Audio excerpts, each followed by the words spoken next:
Hi friends, నేను మీ సునీత. ఈరోజు ఉలవ పిండితో ఉలవ కట్టు చేసుకుందాం అండి. దానికి కావాల్సినవి కరివేపాకు, జీలకర్ర, చింతపండు, ఉల్లిపాయలు, పచ్చిమిరపకాయలు.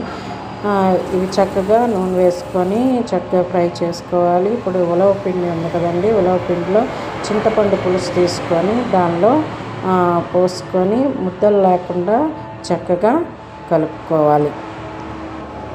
చక్కగా వాటిని పిండి మొత్తం కలిసేటట్టు ఈ చింతపండు పులుసు వేసుకొని కలుపుకోవాలి. దీంట్లో కరివేపాకు, జీలకర్ర కూడా కలుపుకోవాలి.